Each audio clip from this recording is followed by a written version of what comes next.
राधे राधे दोस्तों, आइए हमारे चैनल अलौकिक श्रद्धा में आपका स्वागत है। आज हम इस वीडियो में वैशाख माह महत्तम कथा अध्याय 30 सुनेंगे। तो आइए शुरू करते हैं। श्रुतदेव जी कहते हैं, तदंतर व्याध सहित शंख मुनि ने विस्मित होकर सर्प से पूछा, तुम कौन हो और तुम्हें यह दशा कैसे प्राप्त हुई थी? सर्प ने कहा, पूर्व जन्म में मैं प्रयाग का एक ब्राह्मण था। मेरे पिता का नाम कुशीद मुनि और मेरा नाम रोचन था। मैं धनवान, अनेक पुत्रों का पिता और सदैव अभिमान से दूषित था। बैठे बैठे बहुत बकवाद किया करता था। बैठना, सोना, नींद लेना, मैथुन करना, जुआ खेलना, लोगों की बातें करना और सूद लेना, यही मेरे व्यापार थे। मैं लोक निंदा से डरकर नाम मात्र के शुभ कर्म करता था, वो भी दंभ यानी घमंड के साथ। उन कर्मों में भी मेरी श्रद्धा नहीं होती थी। इस प्रकार मुझ दुष्ट और दुर्बुद्धि के कितने ही वर्ष बीत गए।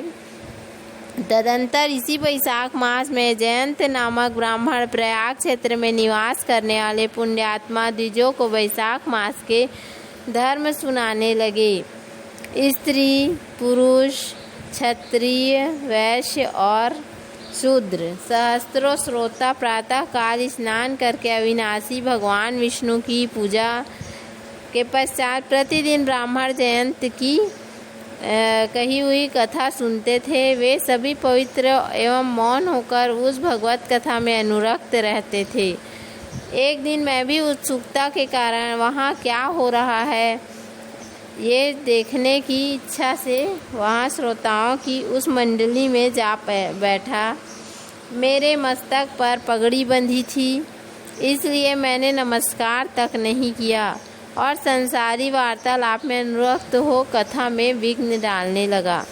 कभी मैं कपड़े फैलाता, कभी किसी की निंदा करता और कभी जोर से हंस पड़ता था। जब तक की कथा समाप्त हुई तब तक मैंने इसी प्रकार समय बिताया। तत्पश्चात दूसरे दिन सन्निपात रोग से मेरी मृत्यु हो गई। सन्निपात एक ऐसी शारीरिक समस्या है जिसमें आयुर्वेद के अनुसार वात, पित्त एवं कफ तीनों बढ़ जाते हैं, जिसके कारण व्यक्ति अपना मानसिक एवं शारीरिक संतुलन खो देता है। मैं तपाए हुए शीशे के जल से भरे हुए हलाहल नरक में डाल दिया गया और 14 मनवंतरों तक वहाँ यातना भोगता रहा। उसके बाद 84 लाख योनियों में क्रमशः जन्म लेता और मरता हुआ मैं इस समय क्रूर तमोगुणी सर्प होकर इस वृक्ष के खोखले में निवास करता था। मुने सौभाग्यवश आपके मुखारविंद से निकली हुई अमृतमयी कथा को मैंने अपने दोनों नेत्रों से सुना, जिससे तत्काल मेरे सारे पाप नष्ट हो गए। मुनि श्रेष्ठ, मैं नहीं जानता कि आप किस जन्म के मेरे बंधु हैं, क्योंकि मैंने कभी भी किसी का उपकार नहीं किया है, तो भी मुझे आपकी कृपा मिली, जिनका चित्त समान है, जो सब प्राणियों पर दया करने वाले साधु पुरुष हैं। अब आप मुझ पर कृपा कीजिए ताकि मेरी बुद्धि धर्म में लगे और मैं कभी भी भूलूं न कि साधु चरित्र वाले महापुरुषों का सदा ही संग प्राप्त करता रहूं। तब ऋषि शंख ने कहा, ब्राह्मण, तुमने वैशाख मास और भगवान विष्णु का महात्म्य सुना है। इससे उसी क्षण तुम्हारा सारा बंधन नष्ट हो गया। द्विश्रेष्ठ, परिहास, भय, क्रोध, द्वेष, कामना अथवा स्नेह से भी एक बार भगवान विष्णु के पापहारी नाम का उच्चारण करके बड़े बड़े भारी पापी भी रोग शोक रहित वैकुंठ धाम में चले जाते हैं। फिर जो श्रद्धा से युक्त हो, क्रोध और इंद्रियों को जीतकर सबके प्रति दया भाव रखते हुए भगवान की कथा सुनते हैं, वे उनके लोक में जाते हैं। इस विषय में तो कहना ही क्या है। कितने ही मनुष्य केवल भक्ति के बल से एकमात्र भगवान की कथा वार्ता में ही तत्पर हो, अन्य सब धर्मों का त्याग कर देने पर भी भगवान विष्णु के परम पद को पा लेते हैं। भक्ति से अथवा द्वेष आदि से भी कोई भगवान की भक्ति करते हैं वे भी प्राणहारिणी पूतना की भांति परम पद को प्राप्त होते हैं। केवल प्रेम पूर्वक नाम जाप करने पर परम प्रकाश में वैकुंठ धाम दे डालते हैं। उन दयालु भगवान को छोड़कर मनुष्य किसकी शरण में जाए। उन्हीं रोग शोक से रहित चित्त द्वारा चिंतन करने योग्य अव्यक्त दया निधान भक्त वत्सल भगवान नारायण की शरण में जाओ। मते बैसाख मास में कहे हुए सब धर्मों का पालन करो, उससे प्रसन्न होकर भगवान जगन्नाथ तुम्हारा कल्याण करेंगे। ऐसा कहकर शंख मुनि व्याध की ओर देखकर चुप हो गए। तब उस दिव्य पुरुष ने पुनः इस प्रकार कहा, मुने, मैं धन्य हूँ, आप जैसे दयालु महात्मा ने मुझ पर अनुग्रह किया है। मेरी कुत्सित योनि दूर हो गई है और अब मैं परम गति को प्राप्त हो रहा हूँ। यूँ कहकर शंख मुनि की परिक्रमा की और उनकी आज्ञा लेकर दिव्य लोक को चला गया। तदंतर संध्या हो गई। व्याध ने ऋषि शंख को अपनी सेवा से संतुष्ट किया और उन्होंने सायंकाल संध्या उपासना के बाद भगवान की लीला अवतारों की कथा वार्ता द्वारा रात व्यतीत करके शंख मुनि ब्रह्म मुहूर्त में उठे और दोनों पैर धोकर मौन भाव से तारक ब्रह्मा का ध्यान करने लगे।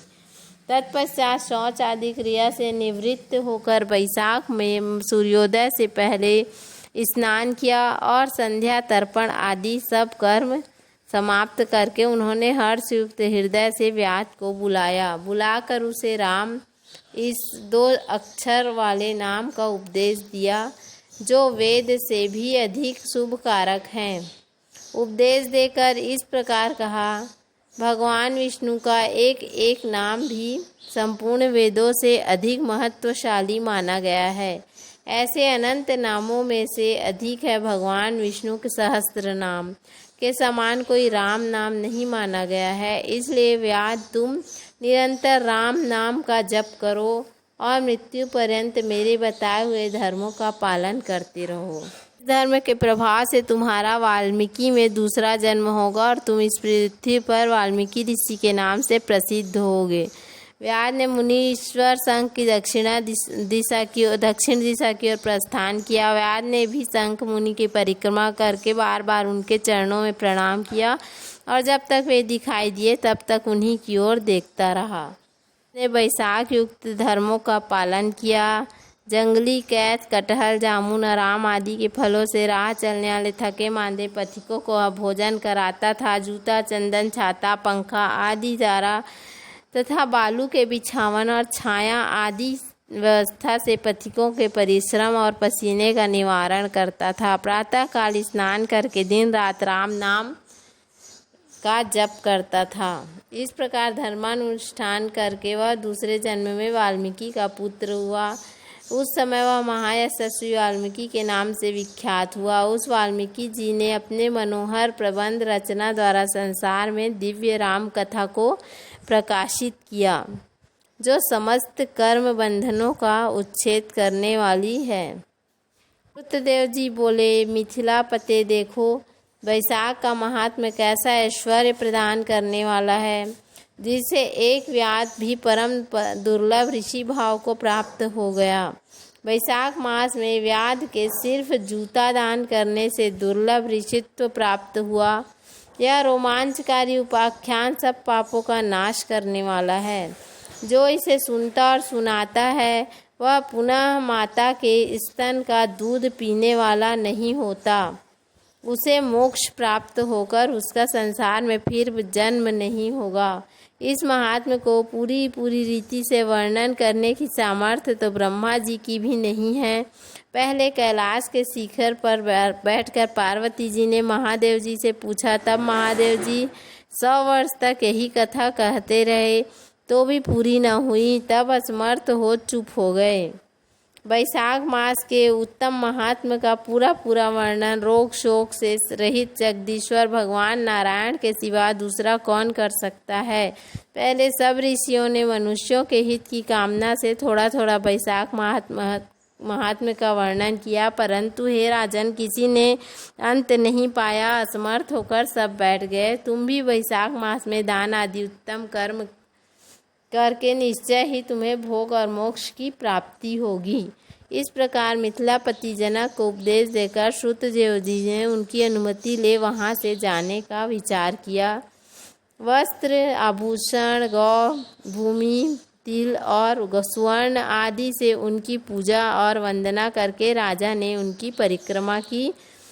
तत्पश्चात उनसे विदा लेकर परम यशस्वी श्रुतदेव जी संतुष्ट हो प्रसन्नता पूर्वक वहाँ से अपने स्थान को गए। राजा ने वैशाख धर्म का पालन करके मोक्ष प्राप्त किया। इतनी कथा कहने के बाद नारद जी कहते हैं, हे राजा अम्बरीश, यह उत्तम उपाख्यान मैंने तुम्हें सुनाया है, जो कि सब पापों का नाशक तथा संपूर्ण संपत्तियों को देने वाला है। इससे मनुष्य भुक्ति, मुक्ति, ज्ञान और मोक्ष को पाता है। नारद जी ने का यह वचन सुनकर महायशस्वी राजा अम्बरीश मन ही मन बहुत प्रसन्न हुए। उन्होंने कहा, ब्रह्म जगत के व्यापारों से निवृत्त होकर मुनि को साष्टांग प्रणाम किया और अपने संपूर्ण वैभव से उनकी पूजा की। तत्पश्चात उनसे विदा लेकर देवर्षि नारद जी दूसरे लोक में चले गए। दक्ष प्रजापति के शाप से वे एक स्थान पर नहीं ठहर सकते। राजऋषि अम्बरीश भी नारद जी के बताए हुए सब धर्मों का अनुष्ठान करके निर्गुण परम ब्रह्म परमात्मा में विलीन हो गए। इतनी कथा कहकर सुत जी बोले, जो कोई इस पाप नाशक पुण्यवर्धक उपाख्यान को सुनता या पढ़ता है वह परम गति को प्राप्त होता है। जिनके घर में अलिखी हुई पुस्तक रहती है उनके हाथ में मुक्ति आ जाती है, और फिर जो सदा इसे के श्रवण में मन लगाते हैं उनके लिए तो कहना ही क्या। वैशाख मास महत्तम सभी अध्याय संपूर्णम। बोलो श्री हरि विष्णु भगवान की जय। तो उम्मीद है आपको हमारा वीडियो पसंद आया होगा। यदि हमारा वीडियो पसंद आया तो वीडियो को लाइक करें, चैनल को सब्सक्राइब करें। धन्यवाद। राधे राधे।